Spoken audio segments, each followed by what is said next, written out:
La colonisation a créé à l'Afrique des besoins dont elle ne peut pas produire, elle ne peut pas s'en passer. Donc elle ne peut pas se séparer de l'Occident.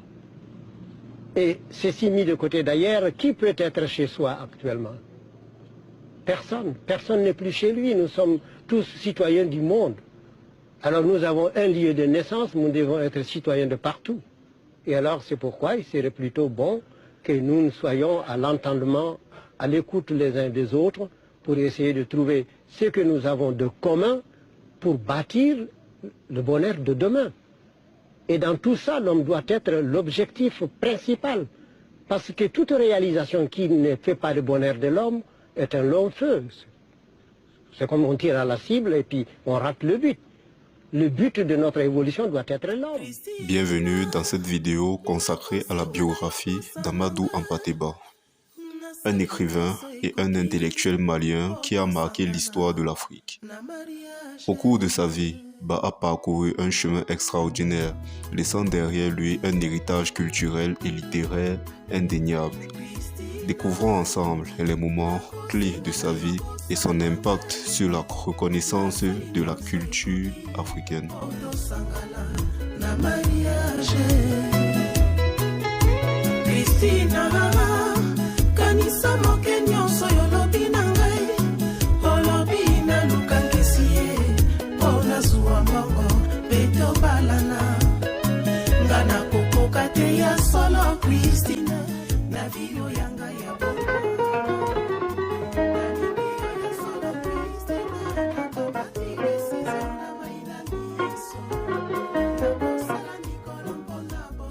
Amadou Hampâté-Bâ est né à Bandiagara, au Mali, en 1901.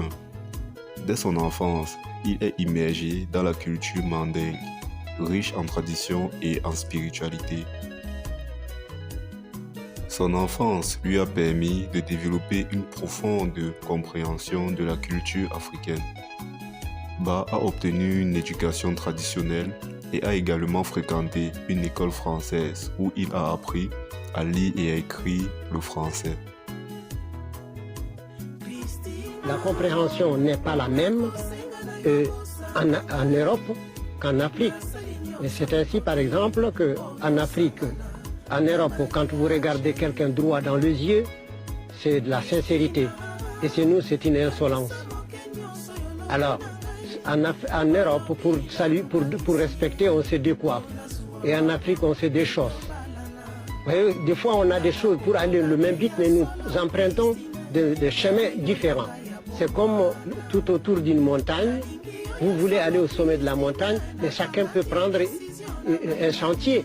Vous ne verrez pas le même paysage, vous ne suivez pas la même sinuosité jusqu'au moment où vous arrivez au sommet et vous vous trouvez nez à nez. Pour dire que la vérité est une, mais seulement elle change de couleur, tout comme la lumière solaire dans un prisme. Il y a un rayon blanc qui entre et il se réfracte en cette couleur.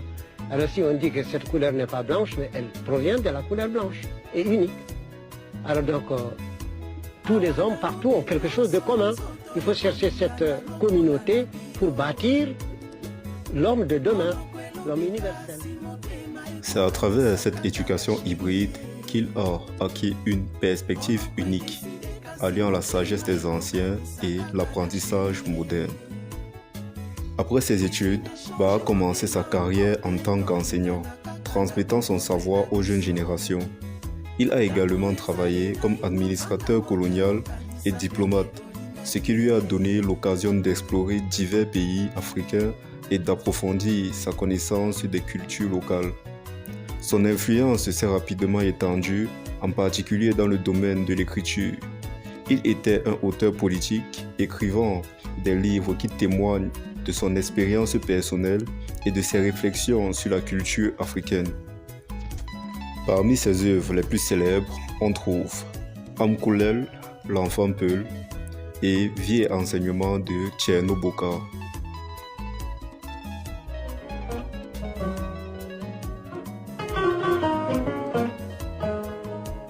Il faudrait que la tradition occidentale se considère comme une des rails du chemin de fer et que la tradition africaine se considère comme l'autre. Alors les deux sont nécessaires pour que la locomotive se déplace. mais ils sont parallèles, mènent à la même gare, mais il ne faut pas les mélanger. Parce qu'il y a des fois où, évidemment, il y a des, comment vous appelez ça, les tiges qui réunissent les débats sur la terre. Il y a des moments où on se rencontre, mais ce n'est pas toujours pareil. Alors donc, il faut accepter d'être l'un à l'écoute de l'autre. Et au moment où l'Européen écoute l'Africain, il faut qu'il cesse d'être européen pour être un élève ne connaissant absolument rien, accepter qu'il ne sait pas. Et alors parce qu'on dit chez nous, celui qui sait qui ne sait pas saura. Celui qui ne sait pas qui ne sait pas ne saura pas. Et on a fait ça comme un petit poème peul. Et dunia neɗɗo kala dañanko jeyi so wonto yi koma ko am koma baɗɗo yima kam mi lamɗo yoɗo ma ko ɗum wonnoyta nden no nden ko am. Sur cette terre, chaque chose doit avoir chaque être doit posséder quelque chose.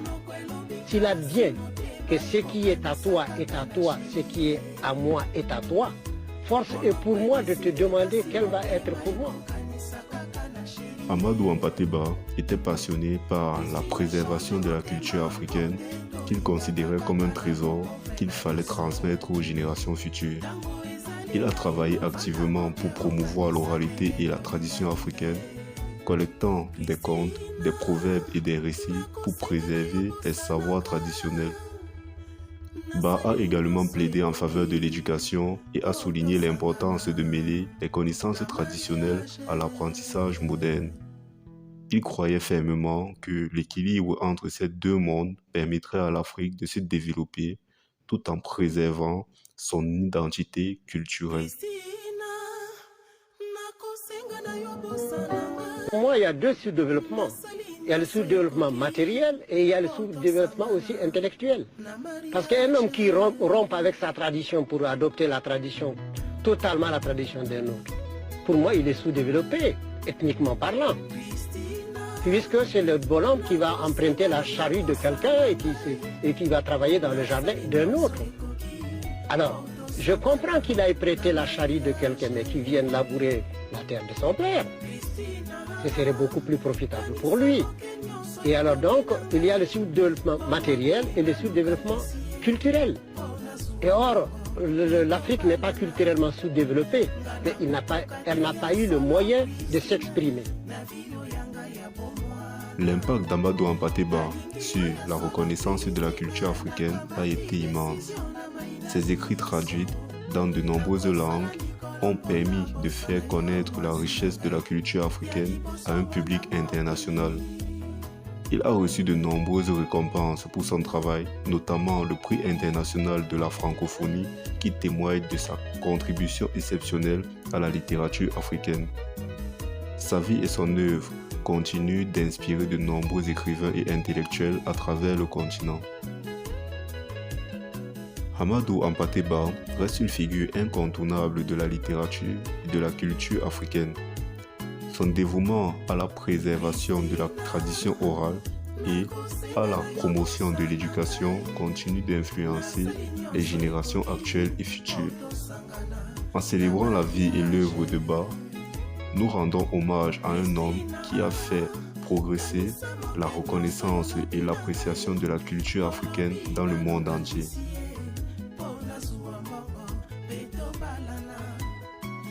Merci de nous avoir rejoints dans cette exploration de la biographie d'Amadou Hampâté-Bâ. N'hésitez pas à partager cette vidéo afin de faire connaître son héritage.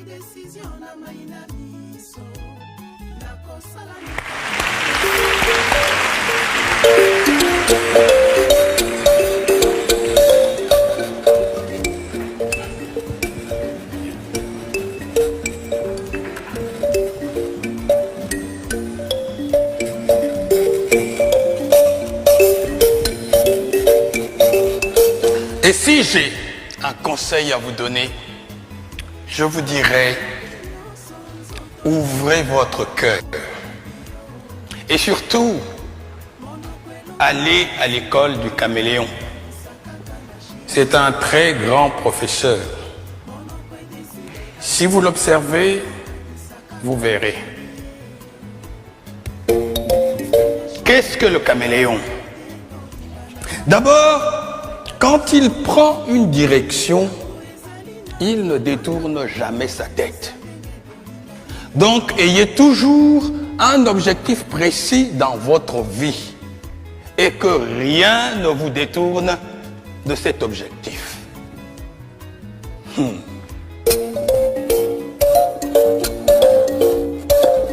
Et que fait-il, le caméléon? Il ne tourne pas sa tête. C'est son œil qu'il tourne. Le jour où vous verrez un caméléon, regardez, vous verrez, c'est son œil qu'il tourne. Il regarde en haut, il regarde en bas. Cela veut dire, informez-vous. Ne croyez pas que vous êtes le seul existant de la Terre. Il y a toute l'ambiance autour de vous. Et que fait le caméléon quand il arrive dans un endroit? Il prend la couleur du lieu. Ce n'est pas de l'hypocrisie. C'est d'abord la tolérance et le savoir-vivre. Se heurter les uns les autres n'apporte rien. Jamais on n'a rien construit dans la bagarre. La bagarre détruit. Donc, la mutuelle compréhension est un grand devoir. Il faudrait toujours chercher à comprendre notre prochain. Si nous existons, il faut admettre que lui aussi, il existe.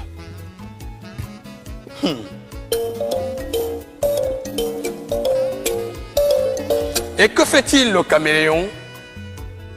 Quand il lève le pied, il se balance pour savoir si les deux pieds déjà posés ne s'enfoncent pas. C'est après seulement qu'il va déposer les deux autres. Il balance encore, il lève. Cela s'appelle la prudence dans la marche. Sa queue est préhensible. Il l'accroche. Hein? Il ne se déplace pas comme ça. Hein? Il l'accroche. Afin que si le devant s'enfonce, il reste suspendu. Cela s'appelle assurer ses arrières. Ne soyez pas imprudent.